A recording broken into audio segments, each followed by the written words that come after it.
Afternoon, everybody. How you doing, Norm? Coach, I'm on top of the world, which is a dismal spot in Greenland somewhere.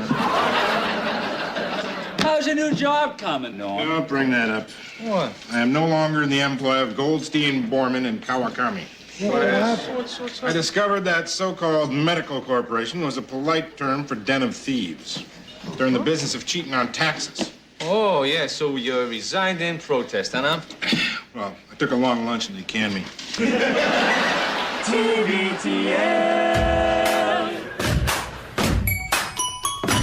All right, you ready? Yeah. Okay. Beagle, Beagle.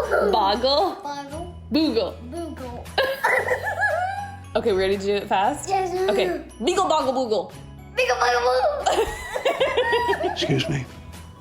You have one of the largest auras I've ever seen. It's been taking up this whole room. And I had to say something. I have no idea what you just said, but I feel totally transformed. So you mean to tell me that all of those sounds were coming from your body? Okay, this is a rumor that's out there on the internet, and you think it's nothing. Tell you what, I'm gonna look into it. This could be very interesting indeed. Okay, quick question. The internet, that's the one with email, right? Yes. Got it? I'm on it. All right. Hello, good morning, and welcome, everyone, to a Wednesday edition of TVTL, the show that just might be too beautiful to live. It is our turn. My name is Luke Burbank. I'm your host. If you want to talk, I've got 2 ears, and they're tuned to the listening station. Coming to you from the Madrona Hill studio, perched high above the mighty Columbia. Bring it back home, baby. Bring it back home. Looking at a nice Wednesday here.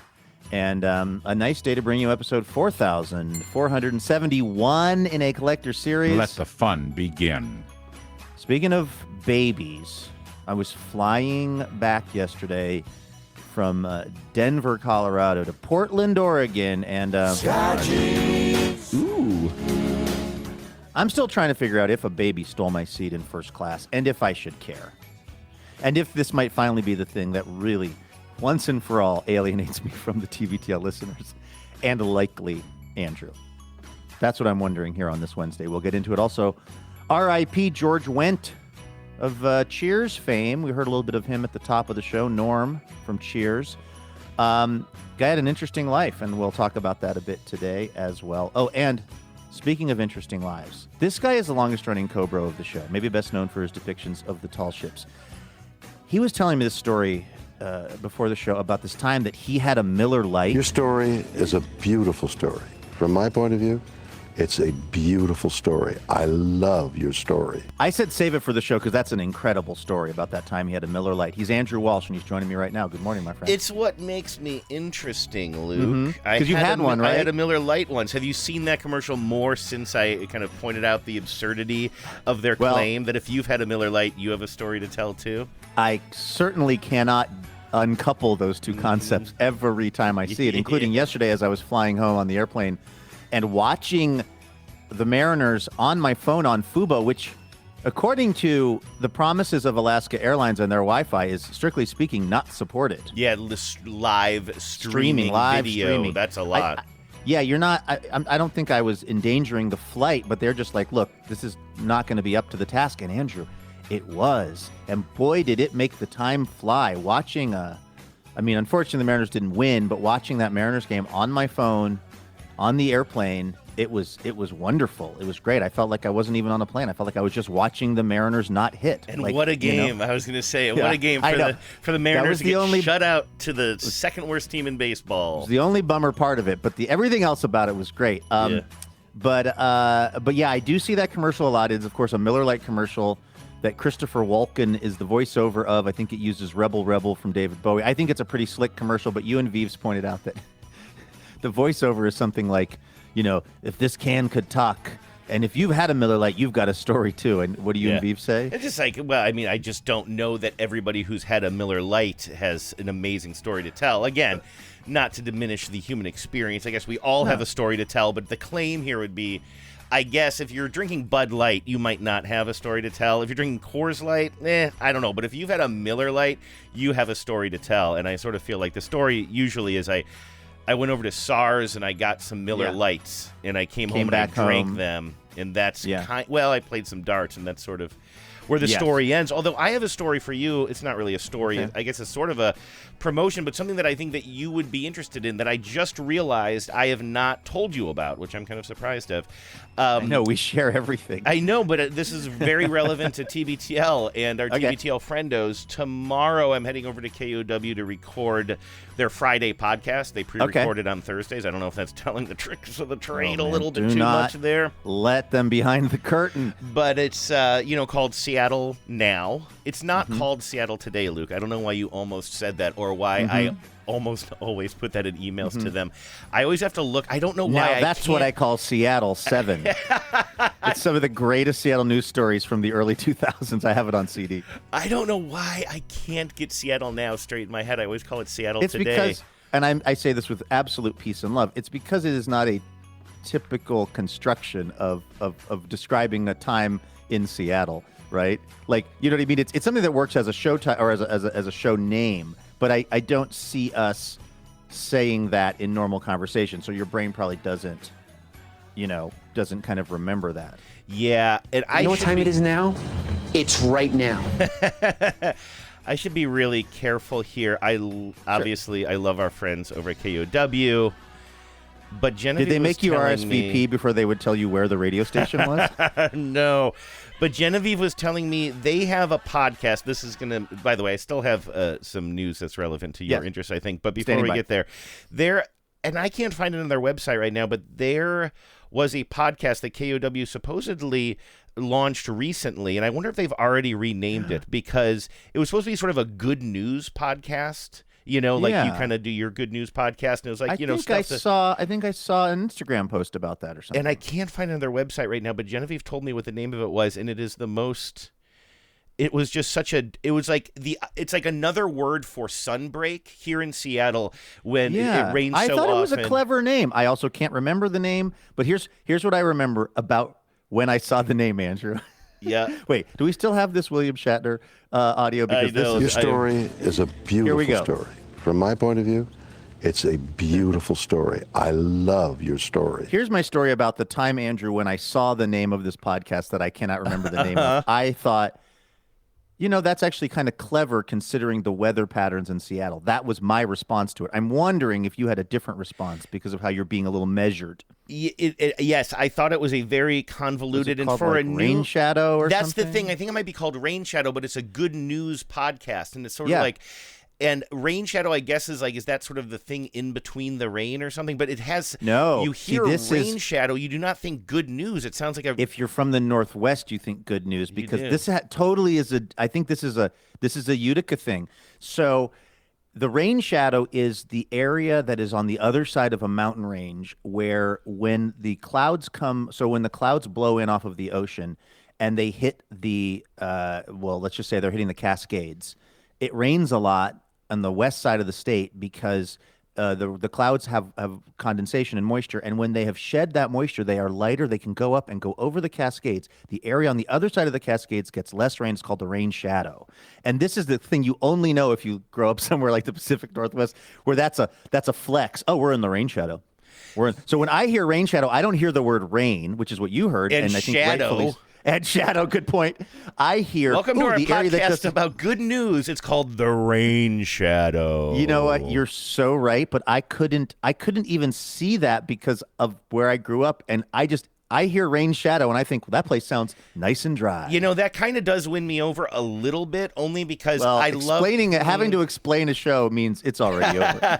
But the thing is, I do like a commitment to localness and sort of in the knowedness. You mentioned that, and I kind of do the same thing. Obviously, I don't travel like you, but whether it's for work or fun, I don't even travel like me now. It's only babies travel like me, apparently. When I go into another city, I like to listen to the public radio station, and back in the day, that meant turning on the clock radio next to the bed or whatever in that Airbnb. But now we listen to the radio on our phone, so it's ridiculous. Like, why am I listening to this local station? I could be listening to my station because it's all streaming on the worldwide internet anyway. But like you, I like to feel a sense of feel a sense of the local culture and news and whatever. And so I want to hear how committed the traffic reporter is in that town. Yeah, to getting right. The public radio sound dialed in. Exactly. So, like, who are their Prince Arbogast? Who's the Thank Prince you. Arbogast of Yes. of Upper New York. So anyway, you won me over a little bit, knowing that it is something that is sort of in the know, and if that is your knee-jerk reaction if somebody grew up here, well, then I'm a little bit more for it. I still think on the face of it, though, you could make an argument, and maybe I don't want to be the person making this argument because it sounds very sort of corporate-y or like if you focus group. Yeah, focus group. Sort you of like come it's in not and say, testing well. yeah, kind of a and thing. you can sort of say like there are a lot of transplants here in Seattle, and you want to maybe speak to everybody, including the people who came up from L.A. or from the East Coast, and they're so bummed about the fact that it rains here so often.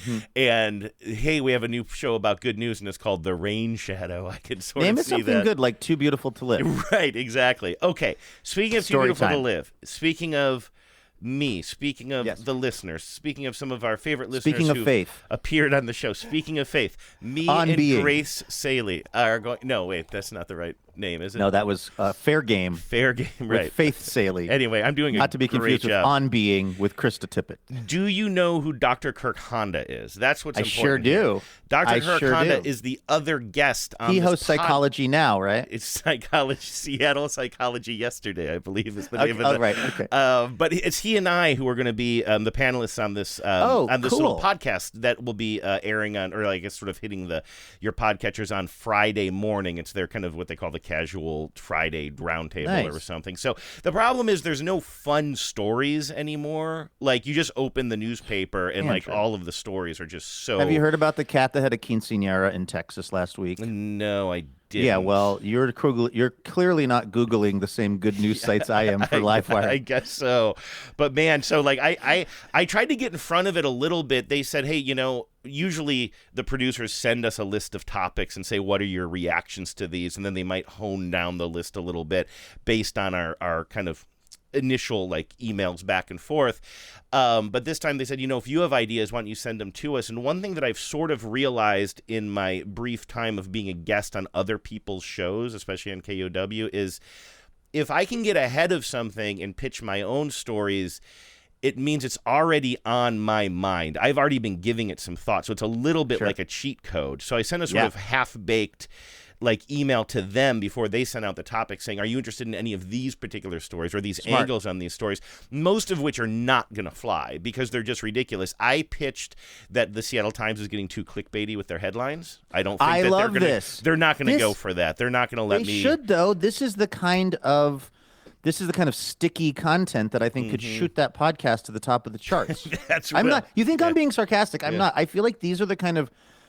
Maybe it's just because it's the kind of stuff we talk about on this show, which by definition would be things we're interested in. But I think my memory of working in public radio and being on shows like that sometimes is that it's stuff like that resonates more than the King County Council's budget is under review. You know what I mean? Like, I just feel like that those was my kinds other of idea. That was my other pitch. What is Dr. Kirk pitching? I don't know. I haven't seen the I just don't think pitches that. I think that's a good topic. I think people could identify with it, particularly if they're listening to that podcast. My guess is that they're pretty plugged into the Seattle Times. And then the other thing that I'm pitching, which is not going to fly because it's not local at all, though, Luke, is this Partiful app, which I was talking to you about earlier this week, right? It was on Monday. And since then, some listeners have sent me an article that was just published about 4 days ago. So like a day or two. A Partiful. A Partiful. Wait, a particle about Partiful? Let's Keep see. going. But anyway, MSN, the news site. So, I don't do a lot of reading on MSN, but it's not some like. By the way, if I might. TVTL breaking news. MSN still exists. Yeah, right? I know. I didn't know that Wow. it exists either, but it seems like good reporting, but it's not like some sort of weird, obscure tech blog that is obsessed with privacy concerns or something, but this is, relatively mainstream, if you consider MSN mainstream, all about the Partiful's founders and how they used to work for this, like, basically surveillance software that the first Trump administration used to collect all kinds of information on people. And, like, there's no direct connection other than the fact that like Partiful was started by 4 or 5 people who worked on that project. I mean, and more like party foul. That's what I say now. And so anyway, and it's like it's just sort of saying, and it looks at the terms and conditions of the privacy. And I got a long email also from somebody who sort of works in the privacy field saying, boy, if it's a third party that allows other people to enter your phone number, they're already in a gray area. So almost certainly that thing about like not revealing the location of the party until you opt in is definitely them trying, like my vampire analogy of like theory was accurate. You have to invite them in, and then like guys, once you're in there, you're part of the network, and you and everybody else who's invited to all these parties are friends in the social network, and like it just sort of sounds like in this terms and conditions of Partyful basically say, oh yeah, we can sell all of your information, or not sell it, but like if we're looking at selling our company or whatever, we're allowed to share all of your personal information with interested buyers, and it's kind of like, oh, there's no protection at all. I'm not somebody who usually is going around worried about my personal information. I feel like it's already all out there anyway, but it just sort of irritates me about the fact that, like you're not opting in. Somebody's opting you in, and then they're trying to ensnare you in this way. The whole thing irks me.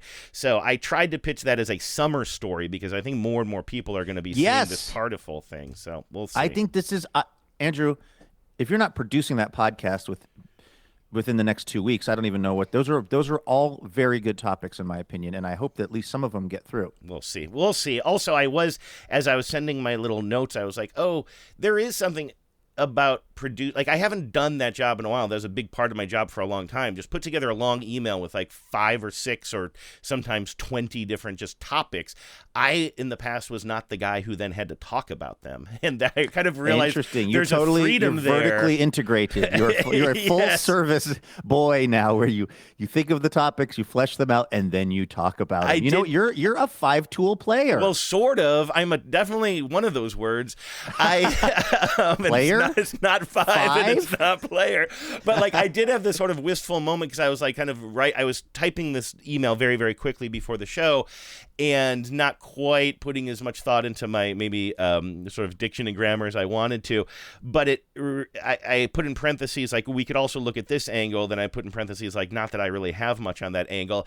And I realized, what I want to do here is put together a show sheet for you and Dave Ross to talk about this shit. Like all I have to do. Can we get the band back together, all I need please? is the seed of an idea, and then say, I don't know, guys, do something with it, and get your egg salad or whatever you used to eat during that show. Like it's egg I don't want to have dare the you. the frisee salad with an egg. Over easy egg, extra eggs frisee salad during the news break. That's right. But I was just like, it's kind of nice when you don't get me wrong. I'm always flattered when people invite me on this stuff, and I'm always confused why they invite me back. But it did kind of make me think, boy, would it be nice just to put this email together and then step back and say, go to it, boys, like I used to? I think you're way better at this stuff than you give yourself credit for. We'll see. Ask Kirk Honda. That's a HIPAA violation if he discloses how you did. If he discloses how terrible I was before the edit. No, that's doctor-patient privileged information. We was hoping for some razzle-dazzle. Razzle-dazzle. That's right, man, razzle-dazzle. On your mark. On your mark. Get set. Get set. Now ready. Ready. Go. Everybody razzle dazzle. All right, let's thank some dazzling donors. Until this KUOW podcasting scene starts to pay the big bucks, we got to make our living doing this show. And it's only thanks to the support of the listeners. This is 100% listener-supported podcasting. And today, our first dazzling donor, the donor that's donating a dazzling amount of dough, is our friend. It's Taya Koshnik. Hey, Taya. Portland, Oregon. That's one of my very favorite places to live 40 minutes north of. Yeah, you used to live there. You're no longer. I did. You're no longer. I'm there a lot, though. I consider my. Okay. I'll tell you. Here's my relationship with Portland. It's the place that I lie and say I am from when somebody asks me where I'm from. Why wouldn't you just say Seattle? Well, I don't mean from. Sorry, from was the wrong word. Where do I live? I say Portland because, first of all, I'm in Portland a ton. I host a radio show there. My girlfriend lives there. And also nobody knows where, nobody knows where my little town is high above the mighty Columbia. But what's funny is I'll say Portland, and they'll go like Portland, and then eventually I'm explaining where I actually live. So do you know it's not this really was working. This is a memory I have, a very, very, very early memory that actually kind of sticks in my head and I think about from time to time because in my family, lying was very much like frowned upon is not. Is it a lie? Is it a lie for me to? I guess it is technically. No, a lie. I'm not accusing you of lying, but I frowned upon is not strong enough of a phrase there. Like my family just despised the idea of lying, verboten amongst anything else. You could do bad things or make mistakes, whatever, but the lying is really what was just like you said, verboten. And that's why, as a little kid, I was surprised when we were on vacation somewhere, probably in Florida. Probably drove a conversion van down there. Did it have a VCR in it? And it might have had a VCR in it. And I heard my dad. I would have never left that van. When you got to the condo, I would have been too bad. I live in this van with this VCR and TV. They were very long drives. Trust me, I was dying to get out of that van and go to a Farksmore, as I called them. I didn't know that the RX and far more. Prescription drugs, or I guess drugstores or whatever. I didn't know you didn't pronounce the X, and my family would make fun of me because I'd say, "Are we going to Farksmore?" I didn't even realize that was a name of a place. I don't know if it is anymore, but I believe it was PHAR, like pharmacy. Yes. More, but then it's a play on words. It's it was far like more. far plus more, far and more, but far times the more. R had the X kind of on it for RX, and I was a kid, and I didn't know that, and I called it Farksmore. So that was one little inside joke. But also, I remember being a little kid, and my dad is just making probably very dad-like conversation with another dad at the pool or something like that. Was he saying they don't call him clean bike? He said there's a reason they don't call them clean bikes. Am I right?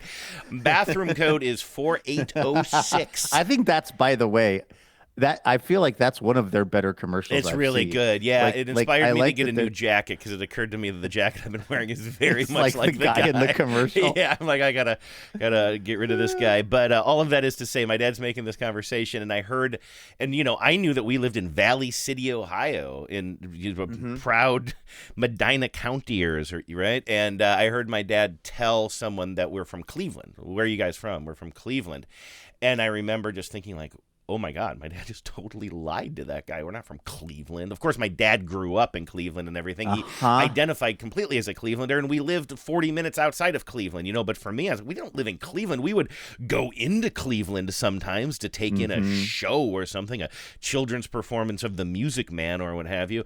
But we didn't live in Cleveland. And hearing my dad say we were from Cleveland, I remember saying to him later, I was like, Dad, why did you tell that guy that we live in Cleveland? He's like, well, and I remember him explaining it to me. He's like, most people don't know what Valley City, Ohio is. Cleveland is the biggest city nearby, and that's, when people are from another state, you just need to say Cleveland. And I was like, oh, okay, so you weren't lying. But I remember being somewhat scandalized and needing an explanation for that.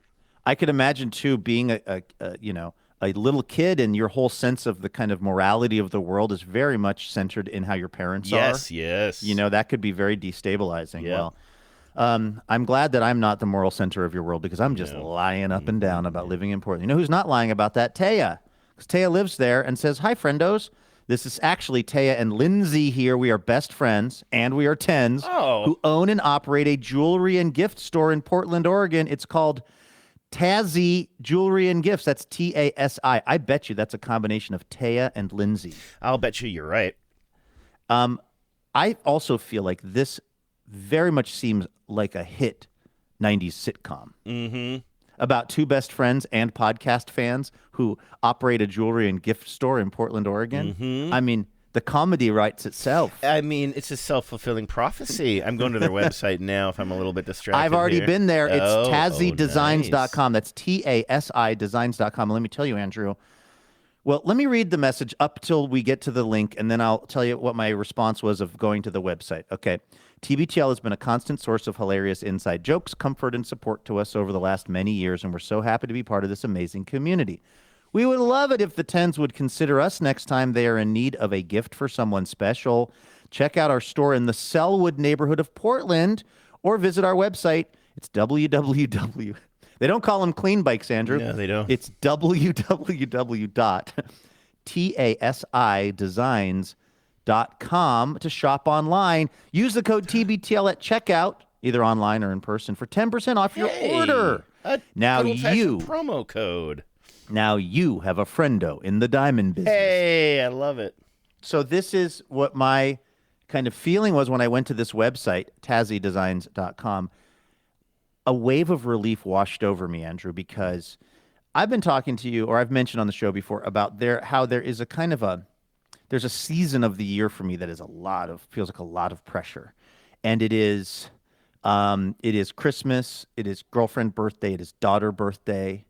It is all these big kind of important moments that I really want to try to deliver on, and I don't usually know what to do. My but birthday now I is know around that time too. Just so you know. exactly. It's actually in order. It's Andrew birthday, and then all the other things I mentioned. And when I went to this website, I'm not even kidding. I was like, you know what? It's going to be fine because I will buy something or some things from this store.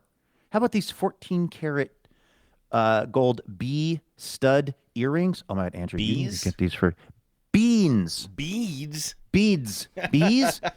Andrew, you need to get these earrings for Vives. They look like so up her alley. I don't know what her latest apiary adventures are.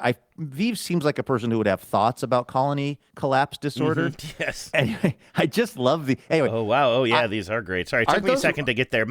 If you heard me kind of grumbling, it wasn't because I was looking at them and disagreeing. I was just trying to get to that part of the website. Oh yeah. These I are mean, great. there is just so much stuff on this website that is so cool, courtesy of Taya and Lindsay. And so everybody, if you need to buy something special for that special person in your life, go to TazzyDesigns.com and use the promo code TBTL at checkout. Love it. Yes, we get to say it. I love saying it. Makes me feel like an old school podcaster. And Taya and Lindsay say, P.S. More garbage talk, please. Oh, nice. Now, do you want to do your DraftKings read here, too, with a promo code TBTL? How about my FanDuel? How about my FanDuel broadcast center that disallows our friend from watching his Cubs game? I've never besmirched you so badly. I know. Come on, dude. That's Andrew and I talking about a text conversation that happened yesterday. But I was also like, on the show, I besmirched you because I did claim that you didn't. Remember, we went to the tape and it wasn't quite. It was like a fantasy. It was an early incarnation of what would become sort of a DraftKings style read. Yeah. But then our friend, I'll say it, our friend Television's Chris Hayes was trying to watch his Cubs, I believe, and was told that it's not on the regular channel. He'd have to go to the FanDuel Sports Network. Yeah. Like, I mean, as if. And then this was the thing. You said Luke used to do ads for them. And I thought, oh, now Andrew's phone works for texting? This thing's been glitching out all week, but it came to life long enough to unfairly besmirch me. Yeah, sick burn, dude. Anyway, thank you so much, Taya and Lindsay. Really appreciate you. Maestro? On your mark. On your mark. Get set. Get set. Now ready. Ready. Go. Everybody razzle dazzle. Everybody. Look who it is. It's our pal, Laura Talbert. And in fact, Tal is like Pal, and That's Bert right. is like Bert from Bert and Ernie. That's right. That's how you say Laura's name. If anybody out there was wondering today, how do you say Laura Talbert? That's how you say it. And Laura is Tail-Ernie. Tail-Ernie? Uh-huh. Yes. Yes. Named for the cab driver in It's a Wonderful Life. Oh, really? I've never seen No, it. you know Bert and Ernie is it's an It's a Wonderful Life reference. You know what? Now that you say that, I wonder if somebody has told me that before. Maybe you've Probably told me me. that before. Yeah. It's one of but my it's certainly not annoying. front of mind. It's one of my little annoying details that I love to trot out. And I don't know how Laura feels about that, but I know Laura likes TBTL because Laura is supporting the show from all the way out there in Baltimore, Maryland, the Queen City. Wait, Charm City. Oh, yeah? Queen City means it's the largest city in a state, but it's not the capital, right? That's my understanding. I don't know how. Didn't we learn that? Yeah, I mean, that's one thing I learned in New Hampshire because they call Manchester the Queen City because of that. I assume that it was sort of universal at one point. Yeah. I don't know if it still is. Charm City is the didn't know that nickname for Baltimore Baltimore. was Charm City, though. Those Yeah. Orioles got to get their act together, though, don't they? I know. They're having a rough time. But actually, I believe that might be referenced in Laura's message. Oh, really? Well, Laura Laura, says, we root for you. Hey, friendos. Thanks for another year of dazzling deets. Hey, Laura, did you know that Bert and Ernie is they're named for... Thanks for another year of dazzling deets, tarp talk, garbage anxiety, and fabulous drops. It was nice talking to one half of you. Sorry, Andrew, at the TBTL Live after party in Philadelphia. I look forward to the battle of MLB 15th and 16th place total payroll teams, according to Spotrac.com. I do believe Laura is a baseball fan. In June, when the Orioles travel to Seattle, maybe there can be a couple of no points throughout the baseball season. Thanks for all you do. Power out. Yeah, you know, those Orioles, I would say other than the Seattle Mariners, the Orioles might get discussed the most of any other baseball team on this show because of your Your love for them and also your fear of being called out as a pretender Oriole fan, Andrew? Yeah, I need to learn more about the Orioles. This was going to be the year where I learned more about the Orioles, so that if somebody asked me about them, I would be able to, I'd be able to respond somewhat, if not intelligently, at least somewhat knowingly. But I will say, and this is not, again, like the Baltimore Orioles seemed like a cool team. They were a young team. They did really well. Like, was it last season or the season before? And I was really looking forward to them. They won over 100 games, I think. Is that true? I didn't even remember that. Yeah. But yeah, they're really struggling this year. They're like 13 games back in their division, and it's a bummer, man. I'm really sorry. I think they are going to regress to the mean, and by that I mean they're going to progress to the mean. They've got good young hitters. I think it's one of those things where everything that could kind of not work out has been kind of not working out for them. But I don't think that this is a lost season for them. No. I'm just going to say, Laura, I'm naming it and I'm claiming it, and it's the good thing about baseball. It's a long season. It is a long season, and the bummer is it's a really tough division though too. That's also the Yankees and the Red Sox, and I mean the Blue Jays. I say this as a Mariners fan, where we were once winning the AL West by like 20 games at the All-Star break, and then managed to not make the playoffs. Anything can happen, including the Baltimore Orioles kind of getting their S together. I mean, the impossible has already happened. Laura is donating hard-earned money to TBTL to make this possible. So if something that miraculous can happen, also I think the Baltimore Orioles can right the ship and make some noise this season, and I sure hope that they do.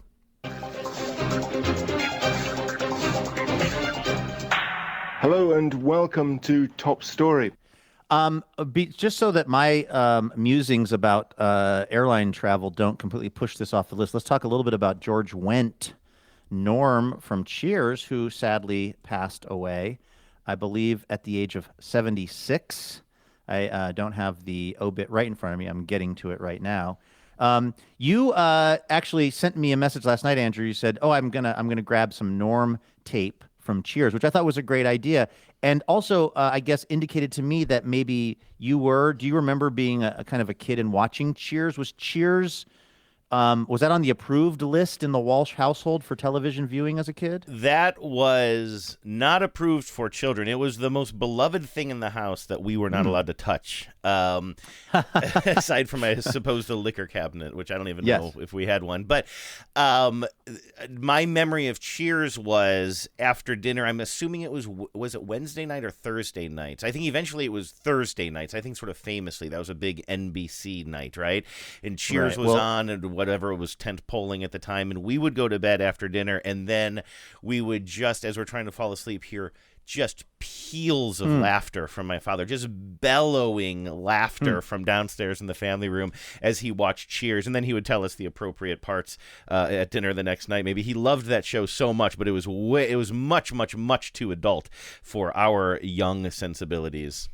Which is kind of funny looking back on it, because it is, I'm not a Cheers expert. It was also very much not allowed in my household.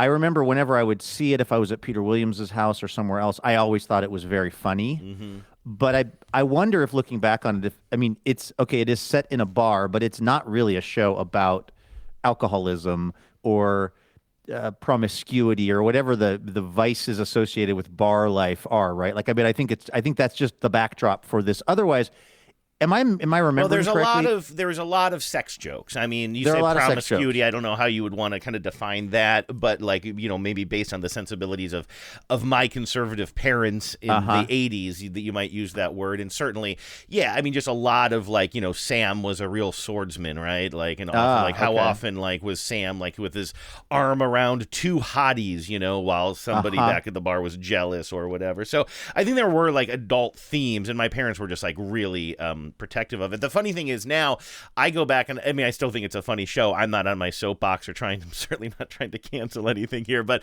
the thing is, now if I have a problem with any of those jokes, it's more from a perspective of sexism, I would say, there was also some strong female leads in that show as well. But for me, it's not the sexiness as they differentiate in what's your favorite movie or favorite mockumentary? What's wrong with being sexy?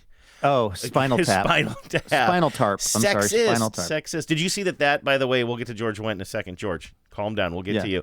Did you see He's that? Not going anywhere. That is getting, that's coming back to theaters. Are you going to go see that? I saw a trailer at the theater the other day. I could be convinced. I thought you were going to say it's being rebooted, and I was like, I don't know if I'm ready for a reboot of that, but that could actually be a really fun afternoon for me to go watch Spinal Tap in a theater. I certainly didn't see it that way the first time, and I do very much love that film. Yeah, but anyway, so that was my relationship with the show, and then of course as I got older, and I don't know, high school, college, or whatever, I watched my fair share of Cheers. Yeah, I like I already said, I'm as evidenced by me not really knowing the topics on Cheers. I'm not an expert on the show by any stretch, but I do have a very warm feeling around that show. It also just reminds me of a time in life when things just seem simpler. Not unlike Reminiscence magazine. Did you see that Instagram post that I put up recently? Oh, you're not on Instagram, really. I was getting my car worked on down in town, in the small town where I live, and near where I live, and the guy who's, I think, probably runs pretty conservative, had this magazine in the kind of waiting area that was called Reminiscence, and it's literally got a picture on the cover. This could be our show pick today. Yes, it's called It's called Reminiscence magazine, and it's got a kid. I'm going to send it to you right now, Andrew. It's got a kid who is, I believe it's a photograph, but it might as well be a Norman Rockwell painting. He's praying before he tucks into a turkey, and it says, "Count your blessings." Probably a holiday issue, I would guess. And it's just like everything I think I wrote on Instagram, like, this explains a lot about our current political predicament, because it's like the magazine made for people that that wish things weren't so progressive. Yes, right, of course. The magazine made for people that wish we could all just be looking at a little white kid with a bowl haircut praying to a turkey. Couldn't we just get back to that, Andrew? Yeah, when things were simple and everybody was treated fairly. Exactly. Cheers was topping the charts. When I think of George Wendt, too, I was thinking, like, well, don't I know George Wendt from other roles as well? And I could only think of one that stands out to me because of my connection to this movie and probably some other nerds in the audience. And I just looked up George Wendt IMDb, and this is really his second biggest role, even though it's not too much more than a cameo, but it's Fletch. He played the beach bum drug dealer informant in the movie Fletch. Well, that was the thing that I found interesting about his career, which I've been reading up on today, is you're absolutely right. Like, he was a Second City guy. He was obviously from Chicago and had strong Chicago roots. That was part of why they brought him in on the Da Bears sketches on SNL. Oh, of course. That would be the second thing he's most known for. He was one of, but I forgot it because, they're so Ditka'd out that I forgot he was in those. He's very Chicago coded, as we say these days. Second City person, and he'd been kind of in a lot of things, but not very memorably until Cheers. And when he tried out for Cheers, he was, by his telling, and also it's kind of hard to tell because every interview George Wendt did, apparently, he was just constantly joking and being self-deprecating. And it's kind of hard to know when he was telling the truth and when he was just being funny and self-deprecating. He basically told an interviewer at some point, his agent called him about going in and trying out for this TV show Cheers. This is George Wendt. My agent said, "It's a small role. It's one line, actually. Actually, it's one word. The word was beer." I was having a hard time believing I was right for the role of guy who looked like he wanted a beer. So I went in and they said, "It's too small of a role. Why don't we have you read this other one?" And that was a guy who never left the bar. That's what he said in an oral history of Cheers. So it sounds like he went in for a different role and they liked him enough that they gave him this, Norm character, which is obviously kind of one of the featured roles on the show. But then this is what I also thought was funny. After he did Cheers, of course, he was also very, at that point, pretty associated with that iconic role. I guess he actually had his own. There was a kind of a spin-off show. Really? Called there was a short-lived sitcom called The George Wendt Show, which kind of didn't last too long. It didn't get super great reviews. But then after that, he just sort of showed up on TV shows kind of for fun here and there. He was on Harry's Law. He was apparently on Portlandia. Was Harry's Law another kind of quasi spin-off of Night Court? Like, I can't, it sounds like it might have been. For some reason, when I hear Harry's Law, I picture can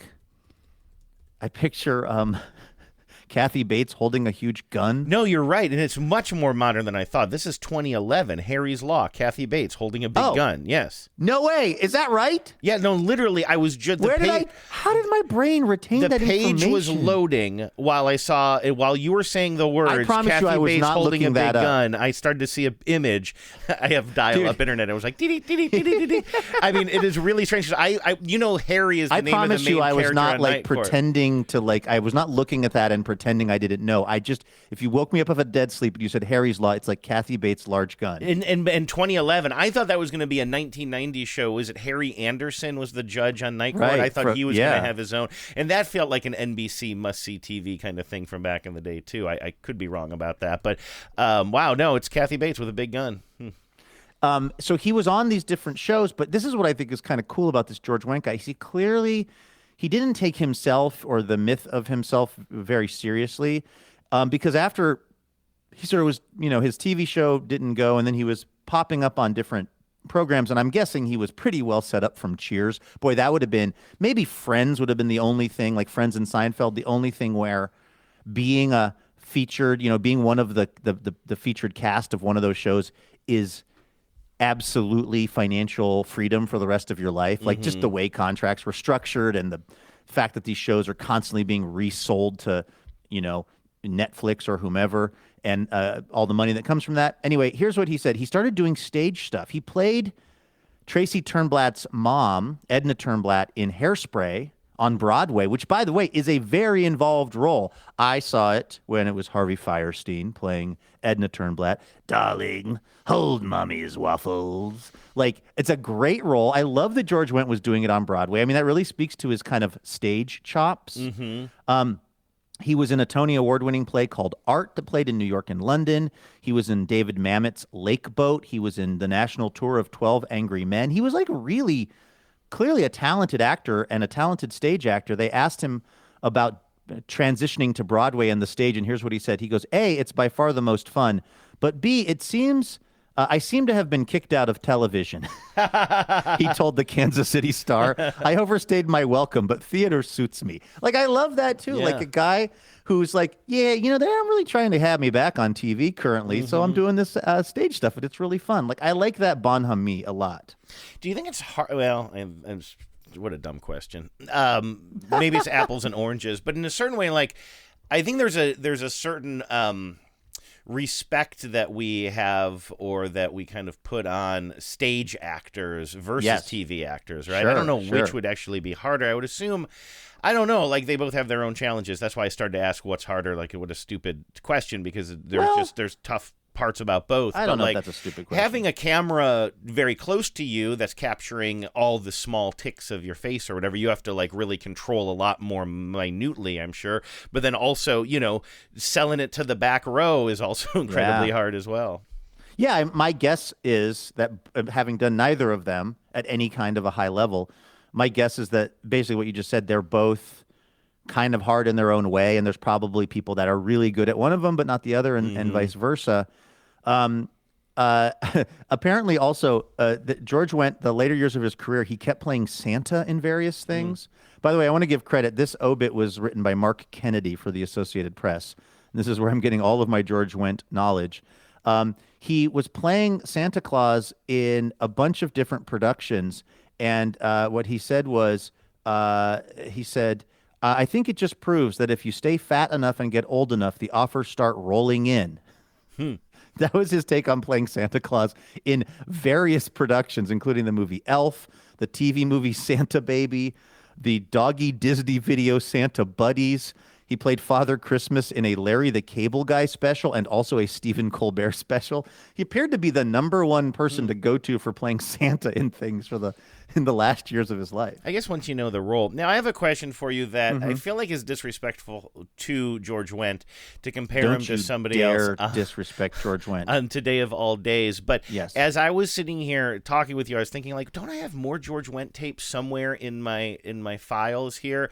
And it occurred to me that I was somehow he and Jeff Garlin were taking up some of the same space in my head. I was like, oh, and he was also in that bit we have about the teeth and the guy, the dentist who doesn't want to be a dentist anymore. I'm like, wait, no, that's Jeff Garlin. And then I'm like kind of Googling around. I'm like, oh yeah, for some reason, like, and they're different generations of actors, but they have a certain sort of presence. So, like, they're both comedians, but their roles were often like starting from sort of a gruff standpoint, sort of, or kind of a sort of a gruff, outlook on the world. Well, one of the things that George Wendt said in some interview that was then kind of sort of put into this obit that I was reading is he said, this is George Wendt, he said, my approach to comedy is usually not full-bore clownish. He said, if you're trying to showboat or step outside, it doesn't always work. There are certain performers who almost specialize in doing that, and they do it really well, but that's not my approach, which I thought that kind of made sense if you think about his sort of comedic vibe. And I would say maybe Jeff Garlin's vibe is a little bit more over the top, but not, it can be, but not wildly over the top. And of course, that's the kind of comedy that I usually gravitate towards, unless it's Tim Robinson in the movie Friendship. Yes. In which case I say, get as unhinged as you want. Go off, Unhinged King. Speaking of Unhinged Kings, Andrew, I have been trying to think about how to talk about this story in a way that will not immediately cause you to shut down. Okay. I can just kill my headphones if you want. And I have literally been, since this happened yesterday and I texted you about it, I have been thinking, how out of touch am I going to sound talking about this, and how unlikable am I going to come off, and also am I going to be able to get Andrew to go with me on this? And the answer is no on all. Wait, the answer is yes on unlikable, and no on will I be able to get Andrew to go with me on this. So, this is what happened yesterday. We were filming out in Colorado, and then I was flying home, and I had noted, as I often do, how many seats there were still available in first class. There are correspondents at CBS who have it in their contract that they have to fly first class. I am not one of those correspondents. I am not even close to being one of those correspondents. But the way that I've kind of life hacked it, buddy, out of that is I almost exclusively fly on Alaska Airlines. And I often try to book flights, if I can, where it looks like there's some like availability in first class, so that I will just be upgraded on a complimentary basis. And it's I'd say 80% of the time it works, 50% of the time. It's kind of hit and miss. But I noted yesterday, kind of early in the morning, that I was second on the list of people to get upgraded. And there was, I think at the time, 3 or 4 empty seats in first class. And in my experience, that's usually a pretty good indicator I'm going to get upgraded. Because what doesn't happen very often is, like, 4 hours before a flight, someone buys a first class ticket. It's just very atypical. I mean, I can only think of one other time when something like that has happened. So usually, if my position on the list is within the margin of error of how many seats there are available, then I usually end up getting kind of upgraded, which is always a nice little perk. Now, couldn't it be, though, and maybe you just have enough status so it doesn't matter, but like you said, at the last minute, somebody's unlikely to buy a first-class ticket, but could it be likely that there's somebody else who's also on the standby list for first class who has more clout than you for They rank you in order of clout, and you see that, and so it's very transparent. The wait list for first class is a clout ranking, if there ever was one. And so there's no mystery about that. There's nobody waiting off the list. You can look up at that little list up on the TV. Okay. Yes, exactly. And what is interesting is different routes. Like, there are certain routes. Like, I rarely get upgraded flying home from Chicago on a Friday. That's a high clout route. Possible show title? Like, there's a lot of people that rank above me so I'll be kind of low on the upgrade list for certain flights, depending on the route and the kind of people that take that flight. So yeah, but the nice thing about the wait list is it's a very clear indicator of who's next up. And an interesting thing happened after we had gotten done filming, and I jumped in the Uber, or the Lyft rather, and was going towards the airport. I was like, oh, let me see how this all worked out. And what I noticed is I had now moved to the top of the upgrade list, which is actually a bad sign, because what it means is the person above me had been upgraded, but I had not moved along with them to the front of the plane. I was now, and once that happens, once the upgrade list changes on the day of the flight, it basically means anybody who got upgraded has been upgraded, and anyone who's still on the list waiting to be upgraded, you're not going to get upgraded. And I was a little confused by that because, again, I knew that there were like a number of seats that were available. And so I was just kind of like, well, whatever. And then I was bored, so I looked at a different list. And this is where it gets a little confusing, Andrew. There's two lists. One is the upgrade list. And then there's the other one that says awaiting seats. And what awaiting seats means is it's for folks that are flying standby. It's for folks that don't have an assigned seat. It might also be that they bought a ticket, but they didn't want to pay the upcharge to be able to select their seat. So that's what the awaiting seats list is. And when I looked over at the awaiting seats list, I could see that the people that were on there, a number of them had been assigned seats. They had been given a seat. Somebody was in 14B and someone was in this and that. The top of the awaiting seats list, the people that, as of a couple hours previous, literally didn't have an assigned seat. The top of that list, that person had been assigned the last first class seat.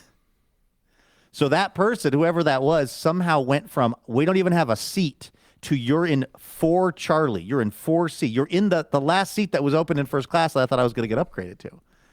And I thought, that's really interesting. I've never seen somebody who didn't have a seat at all assigned to them go from that to first class. Because let's just say if they would have been on the list to get upgraded to first class, I would have seen them over on the list I was on. That's for the people that are like way too invested in this shit. You rarely go from like you don't have an assigned seat to your first class. I thought that's really interesting. I wonder if they just wanted to do someone a solid, which by the way, wouldn't have even actually ticked me off because like you hear about stories about maybe somebody who's maybe like older person who's never been in first class and somebody kind of gives them their first class seat, or I don't know, somebody that's just could really use it on that day. Like this is not a long flight. I wasn't mad about this. I was just intrigued because I spend so much time obsessing over these minute details that when something about the pattern doesn't make sense, I'm just kind of like, it's pattern recognition and I don't recognize that pattern. So when I got there, I went and I asked the people, I just said, oh, hey, is first class checked in full? And the person said, oh, yeah, they're checked in full. I said, bummer. I kind of missed it by one. I'm the last person on the, I'm the top of the list of people that didn't get in first class. I go, so whatever happened with 4C? I go, that's interesting. There was someone on the waiting to get a seat list, and then they were in 4C.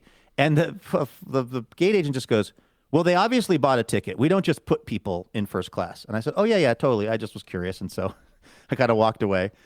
And I was like, well, when I get on the plane, I'm kind of, I'm going to catch a quick look at whoever ended up there. And when I'm walking through first class to go back to coach where I'm sitting, I look over and there's a 2-year-old in 4C, a 2-year-old child sitting with their mother who's in whatever the other seat in 4 is. And I was so confused. And I realized, I think what happened was, and by the way, I am totally fine with this. I think what happened was they decided that I think that the mom had a seat in first class with the baby, and they decided either that it would be too much of a hassle for the mom to have the baby on her lap, and it's a toddler. This child could walk. Yeah, that's bigger than a baby. Bigger than a baby, but smaller than a bread box. Yes. No, I was just sort of thinking this. To be honest with you, I don't even know if I have strong opinions on this one way or the other. But I was picking because I can't remember what you said on the show when you were sort of. I probably said baby, story. and I think I'm misusing the term. Okay, I wasn't sure because I wasn't sure what I knew from reading the show sheet or if it was a big reveal that this was a baby or a very young child. Yeah. And so from either you saying it or me seeing the show sheet, I've been picturing a babe in arms, which is different than an armed baby. I'd like to say that right away. And also a 2-year-old. Okay, yeah, that's somebody who you don't want to share. A 2-year-old and an adult sharing a seat for any kind of a lengthy flight would not seem workable. Although this kid was so cute. I saw this kid wandering around the waiting area with her mom before the flight, and it was all I could do to not I gave the kid a wave. Listen, I'm a human being who loves babies and toddlers. So I was trying to not be too into the child because, you never know how people are going to feel about that. But I clocked that this little toddler was adorable. And I think what happened was the people, the gate agent realized this mom is going to have this kind of a bit antsy toddler on her hands. And we think that it's going to be a hassle for her. And also we think it's going to be a hassle for the person seated next to her. Yeah, definitely. And we want to save the person seated next to her the hassle of a baby, of a toddler rather. And so we're going to just give the toddler the seat so that everybody wins, except Luke, who would have been in 4C and loves toddlers and now is back in coach. I would have been so happy to have had uncle duty of like waving to the child and I don't know, like entertaining the kid, whatever, like literally to be able to hang out with this toddler in some way while on the flight home would have made the flight more fun for me. Like that would have, like I'm not a person who if I get on a flight and there's a baby behind me or a baby next to me or whatever, it does not bother me. Like I just like love little kids so much. And so I thought, wow, this is really funny that I think in trying to spare me the hassle of being next to this toddler, they actually spared me the fun of getting to sit next to this toddler. But although it and could then have been also, a request. It could have been a request from the mom as well. And, I mean, and that's just a to big be ask. Just to be clear, though. That's a big ask. And man, I don't know if we can be clear on this. Is Probably the not. assumption that this woman bought two? No. See, this is where I get confused. Yeah, Probably it is the confusing adult too, by the way. probably bought a ticket, Yes. right? Yep. And then. And there was never. See, this is where it gets confusing, though. If the adult bought the ticket, there was never an instance in which they were going to split up. It's not like it's a couple, like two adults, and one of them bought first class, and the other one was hoping to get first class, but ended up kind of getting bumped back to coach. They're never going to split up a parent and their kid. Sure. So the plan was, I buy one first class ticket, and then. Was any ticket purchased to your assumption, was any ticket coach first class or otherwise bought or purchased I do for not the believe young so. person? I do not believe. Yeah, I believe there was no ticket, but I believe what happened was because this kid was young enough that they could have gotten away with flying the kid bouncing on the mother's lap. In fact, I remember a time. Well, I don't really remember it consciously, but I'm told of a time when we, the Burbanks, flew to Philadelphia. I think it might have been on TWA, and I think it was a buy one ticket, get one free. So my mom bought a ticket, my dad's ticket was free, and it was children under the age of 2 fly free, which I believe involved my sister Liz and maybe my sister Sarah, and then maybe I was a child's fare. Somehow I think the whole Burbank family at that time, maybe was 3 kids, and 2 parents flew to Philadelphia for the price of 1.5 tickets. All in one seat. It was like one adult ticket and like whatever a kid fare was for me because they couldn't. I was probably a little too old to be passed off as under 2. I'm sure my sister Liz was not 2 years old. You know, she was probably 4 at the time. I know one of those kids were in the cargo hold for sure. 100%. One We was were in like, the overhead. It was like the Beverly Hillbillies. There was 4 people sitting in one seat. It was all strapped down with like ropes and a tarp and everything. Exactly. But I think here's my theory. I think that what happened was there was one ticket purchased for the adult, and the adult she probably bought a first class ticket because she thought, I've got this kid on my lap and it's going to be uncomfortable and I want to have as much room to operate as possible. And then I think probably what was happening was the adorable kid was running around. The people at the gate noticed it. The mom came over to check in on something, and somebody there decided to do her the solid of saying, you know what? I noticed the seat next to you is actually not full. We're going to block that out for your kid so that you guys can have that whole area to yourself. And by the way, I think that's nice. I'm not even mad about that. I'm 2% irked that the person at the gate acted like I had lost my damn mind when I was kind of inquiring. And I was not going to try to evict anyone from a seat over this. Like in a million years, I would not do that. Like, again, if they were putting someone there who wasn't on the list, but they just thought it made the most sense, like in this case, I'm 100% fine with that, honestly. I just was a little bit like the person at the front acting like I didn't know what was going on, or like, we don't just put people in those seats. I'm like, I think they absolutely just put someone in that seat. And again, I'm actually fine with it. My only like 5% beef is only with the person in Denver. Well, actually, you know what my beef really is? It has nothing to do with anybody who works for Alaska Airlines or that adorable child or the adorable child's mother. My problem, Andrew, is with Denver International Airport as an entity. That place, and peace and love to our listeners in Denver, we have a lot. We did a thing in Denver a few years ago. I have never encountered a more fakakta airport than Denver International Airport. It is so confusing. I know that I talk about how it's too cavernous, which it also is. It is easily 10 times the size that it should be, meaning everywhere you go, you have to get on some kind of a tram. You have to cross some ocean of time to get from this area to that area. I spent a good 10 minutes like spinning in circles trying to figure out how to get to the security gate. Like, it is so not intuitive. And you know what was happening around me? Other people spinning in circles. When you have like 4 or 5 people just standing in an area trying to understand where they go to check in, or not even to check in, but to like go through security, you have not designed this thing well. I mean, it is totally insane, that airport.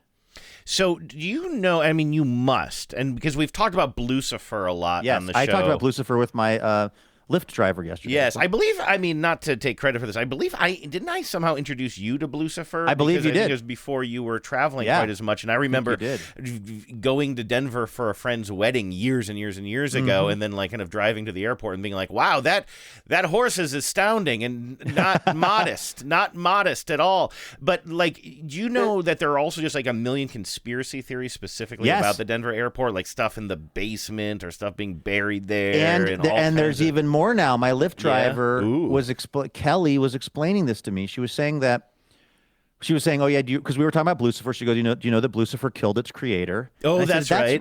I was like, that's real? I thought that was an urban legend. And she was like, no, it fell on Blucifer. Yep, Blucifer fell on the artist, and then the artist's son completed Blucifer. Yeah. I didn't land on Blucifer. Blucifer landed on me. She said, did you see the whole ad campaign? DIA did an ad campaign where they leaned into all the conspiracy theories. Oh yes, we might have talked about this. Yes, which is pretty clever, Smart. I'd say. Yeah. And then she said, and also apparently at DIA they built this like whole crazy system of tunnels under DIA for baggage, for like luggage to kind of go around. But the problem was none of the other airports embraced this particular method, and I guess there has to be a certain kind of like consistency about this stuff, or else I don't know if it's how the tags work or what. You know what I mean, though? Like in other words, if we're not all doing this, we can't just have the luggage go through whatever it goes through at like, O'Hare and then have it come to DIA and then go through their process. I don't know why that is, but my Lyft driver seemed very smart about this. She said, yeah, it didn't work. It was a total waste of money. And now they're starting to fill the tunnels in, but there's still like half of the tunnels are just like under DIA. It's like, well, that doesn't not sound like some conspiracy fodder. Yeah, absolutely. I love the idea of a tunnel system. Anyway, the thing is, I want to be clear. I have no quarrel with this toddler. This toddler was adorable, nor with the toddler's mother. My quarrel is just with whoever designed DIA and then whoever told me that I didn't know what I was talking about with the upgrade list on that flight, because my spidey sense says I did know what was going on. Sounds like they were trying to, whoever this gate agent was, and like sometimes I feel like gate agents are needlessly rude. Other times I'm like, boy, these gate agents have put up with so much before they even saw my face today. Like God knows, like kind of what they're wearing emotionally by the time they see my bearded face. But I wonder if that was one of those things where you felt like you were being, like trying to like project as much like kind of openness and curiosity and non-aggression. Yeah, chill, I guess is the word I'm looking for. But the gate agent was just like, I just know where this always goes. You know what I mean? Like I just want to cut it off. I'm going to be like, just going to be a little bit blunt about this and just we're not giving away seats in first class, sir. Yeah. Yes. I think you are 100% right. I think this gate agent decided that this, they were going to stop this before it escalated to Total Karen gets owned by Total Karen messes with the wrong gate agent. Yeah, right. Which 100% was not where I was going, but I bet you this gate agent has had many conversations that have started where we were starting and ended in a very annoying place for them. Yeah. So I don't even really. Yeah. I honestly, they weren't even being that curt with me. And I think that they were doing it for the exact reason that you're describing. But I would just say to them, Connie, I am not crazy. I think you gave that seat to the baby, and I'm fine with it, but let's just call it what it is. That's all I ask. Here I go once again with the email. Every week, I hope that it's from a female. Oh, man, it's not from a female. All right, emails or V-mails. Yeah, buddy, I got an email here. Nope. Let me start that over. Yeah, buddy. I have a voicemail here that takes place in an airport. This is from listener April. Perfect. Hey, Luke and Andrew. This is April in Maine. I've been in New York for work this week, and I'm currently sitting in the LaGuardia Airport. and I have some Skyjinks to report. My phone was in my purse when I was going through the security x-ray thingy, and I bumped my watch, and it started playing the podcast that I had been listening to on my phone, which was, of course, TBTL. So all of a sudden I realized that I have TBTL blasting out of my phone in the purse as it's going through the machine. So that was pretty fun. I don't know if we got any new listeners, but maybe it'll be a little bump. I hope so. Anyway, take care. Power out. Yeah, that would have been perfect during the listener challenge where we're trying to get other people to listen to TBTL. I just imagine a TSA agent hearing it and going, "Ooh, that sounds interesting," and then listening in and then hearing me call it performance security theater. Yeah, right. Or just or anything how TSA and then stole your flagging wallet. me in the system. Right. Yeah. Or when the TSA stole my wallet, in my opinion, or whatever. Right. You know what I did? I think I might have been doing on my flight out to Denver from Portland, so that would have been on Monday night. I think this is insane, but I was listening to something, or I don't know, watching TikTok, and I was having a hard time hearing it, and I was like, whatever, I guess this plane is just kind of loud. And then eventually the flight attendants, so we're taking off, we're flying for a while, the flight attendants are coming through, they're asking for drink orders and food orders and stuff. I'm in coach again, I want to be really clear, although not evicted by any toddlers or babies, just by being too low on the list. And I took my AirPod out, and the AirPod in my right ear was the AirPod that goes to my left ear. And I think I had my AirPods in backwards, which means I think they were just playing. They were almost like mini speakers to whoever else was on the plane, whoever's sitting next to me on the plane. And it was so embarrassing to me. Like whatever New York Times audio thing, whatever I was listening to, I was catching a little bit of it, but mostly I was broadcasting it to the plane out of the AirPods. Wait. Stop. I don't have AirPods. Stop the show. Stop the show.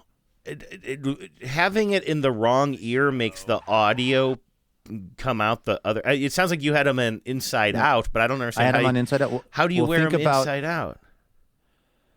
I just put them. I mean, they will sit in your ear, maybe awkwardly. Here's what it is. The latest version of the AirPod is, it's kind of an oval. The thing, it's sort of like, it's a stick, it's a stem that goes up to an oval.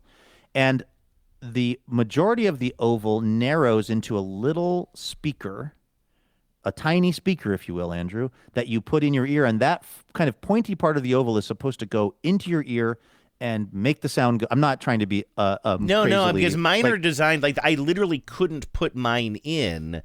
I got small little ear, I think they're JBLs or something, but they're small little guys.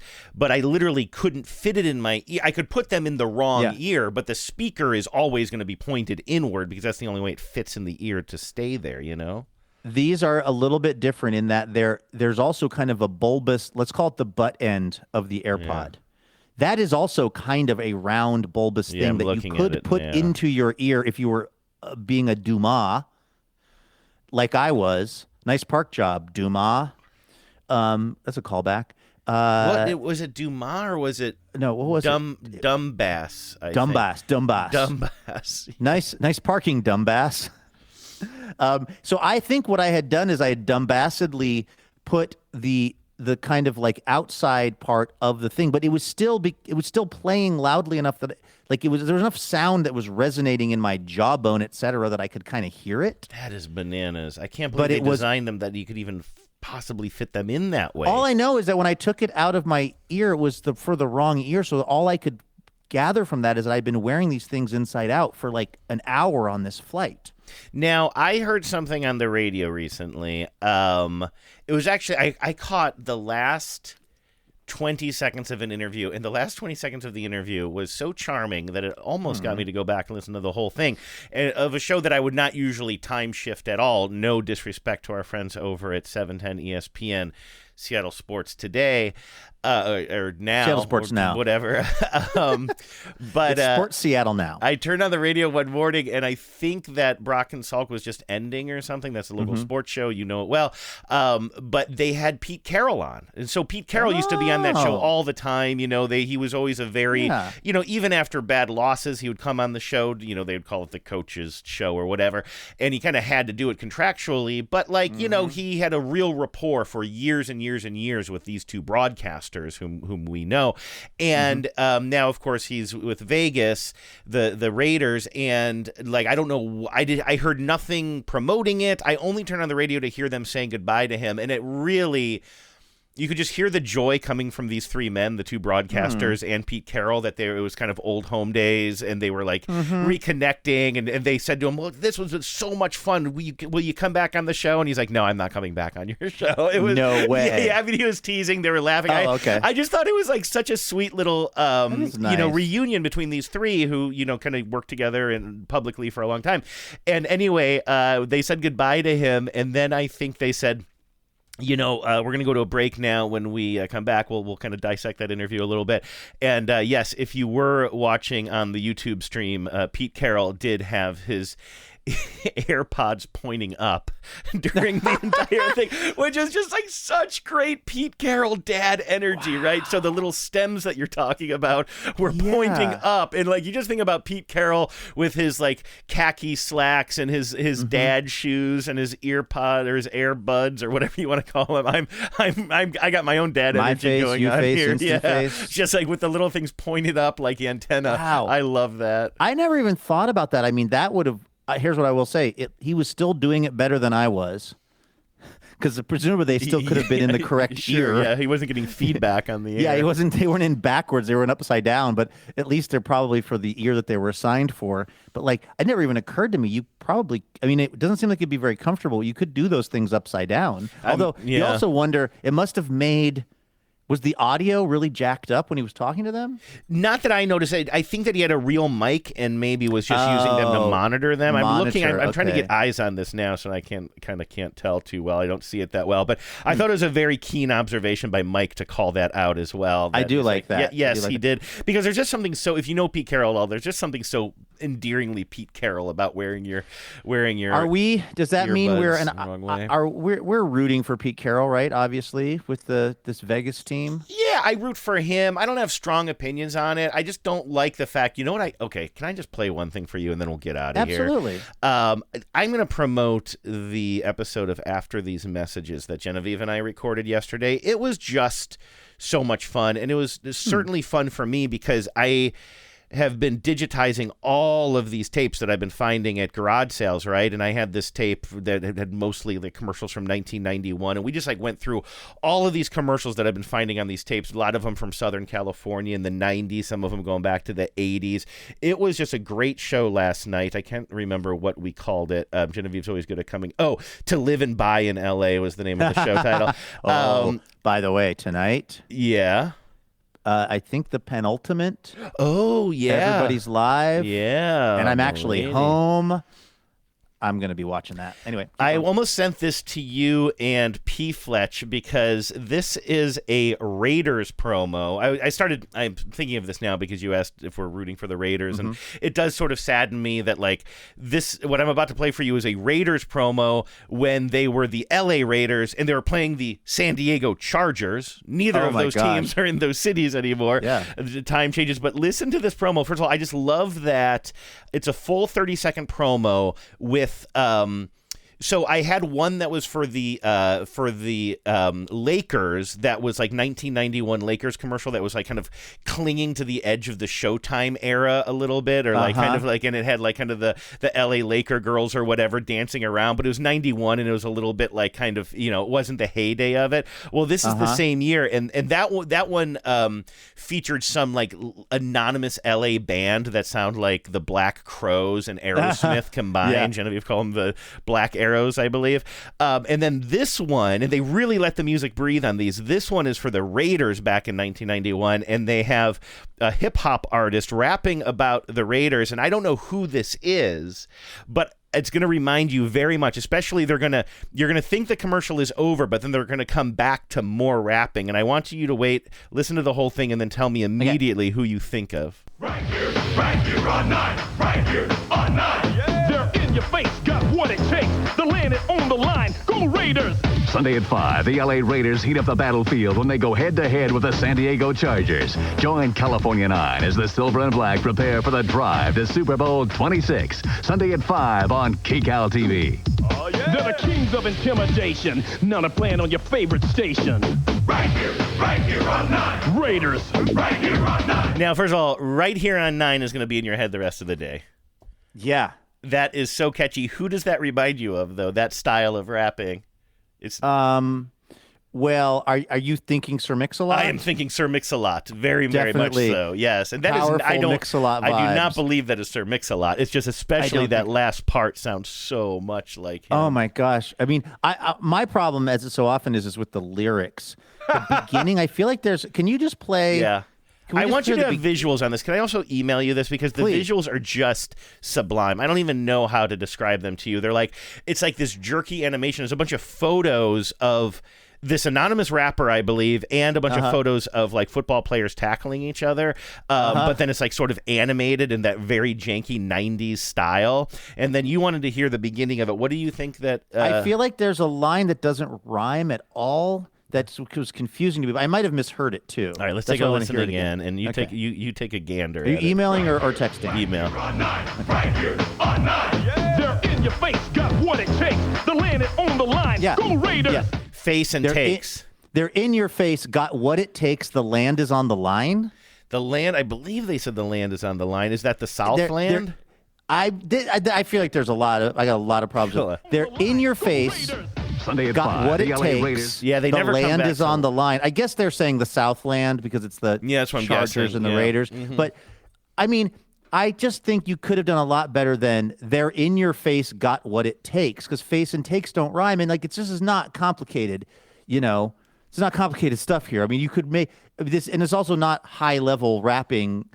Even as it is, it's like you could have taken 5 more minutes and just written a line that rhymed. Okay, well, if you insist, I'll play the Lakers commercial for you here, too. Thank you. Ooh,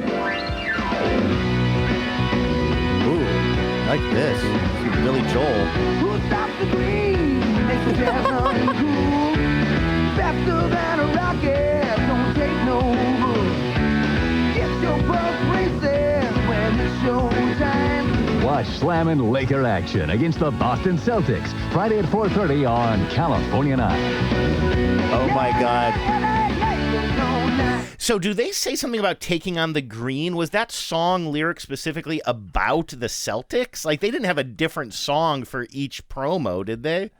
I don't know, but I have never heard something that is more intended to sound like the Black Crowes in my life. I know, That is spot on. I know. That is spot on. Yes. That's great. Ugh, yeah. I love this stuff. By the way, I'm watching this video, and I do love this video. Yeah, very much. If I get married again, these are going to be the colors of our wedding. as the silver and black? And just all of the weird neon tiger backdrop. And what I really want to try to figure out is who were the Raiders at the time that they're portraying here. Like this quarterback might have been Steve Berline. Like I'm trying to think of who the Raiders quarterback in 1991, or is it possible that might have been a Rich Gannon? Can we see who the starting quarterback was for the Raiders in 1991? Is it Jay Schroeder a thing? Or Jay Schrader. Jay Schrader. Yeah, was he 13? Who was number 13 for the Raiders in 1991? Okay, so in 1990 you just had, I guess it's pronounced Schrader. It's spelled like Schroeder, but it's pronounced Schrader. That's what I remember. Okay, cool. And yeah, you would know. None of these names mean anything to me. And then in 91 you have, it looks like Jay Schrader playing 15 games in Todd Marinovich playing Marinovich, and then they split the next season, Schrader and Marinovich, 9 games and 7 games, and then Hostetler and Vince Jeff Evans Hostetler. in 93. Yeah. Oh God. Yeah, Raiders Chargers 1991 honestly put it in my veins just for the sports nostalgia. Like I don't care about either of those teams, but just like naming some guys. Yeah, right. What do they used to do on Deadspin? I think name some guys. Name some guys. Yeah, I think so. Yeah. I don't know why the naming of some guys just brings me such a deep. I started this show talking about Reminiscence magazine. If there was a Reminiscence magazine for me, it would just be Jay Schrader praying and saying grace before a turkey.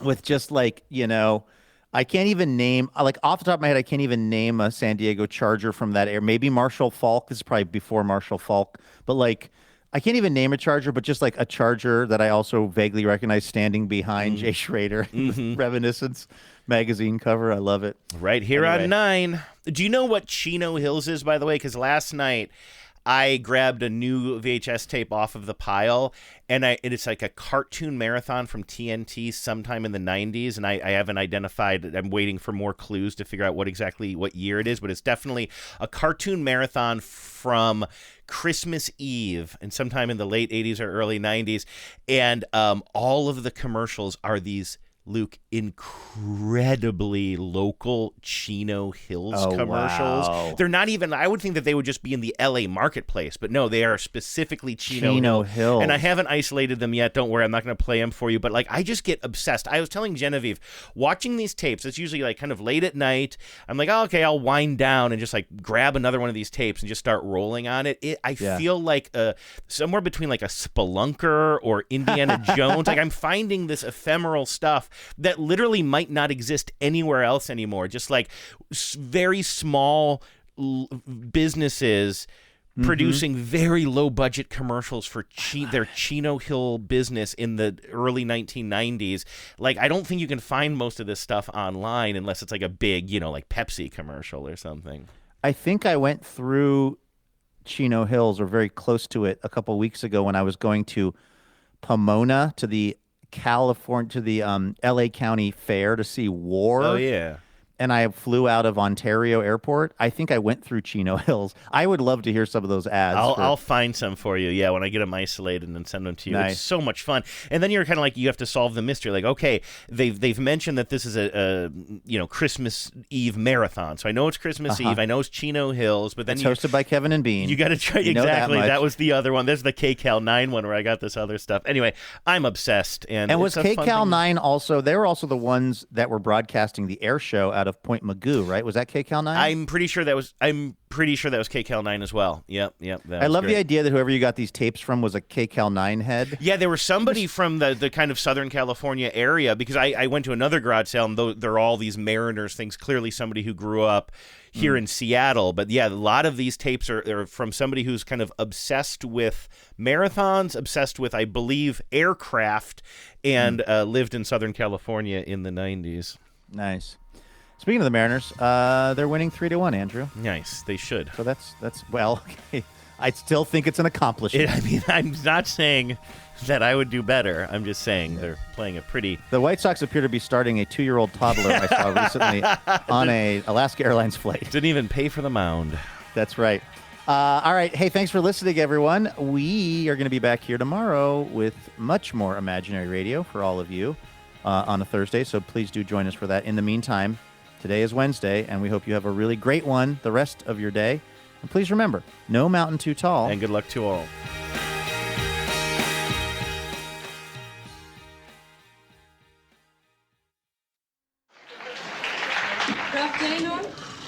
Yeah, Vera read Woman's magazine over the weekend. Article says you got to put romance back in the marriage. Oh, you're in charge. Yeah. So she says I got to act like we're courting, right? I got to call her up for a date, buy her flowers, take her someplace fancy. Well, that sounds good. Yeah, I'm a romantic guy, so I go down the corner, use the payphone, call her up. She turns me down. Power out.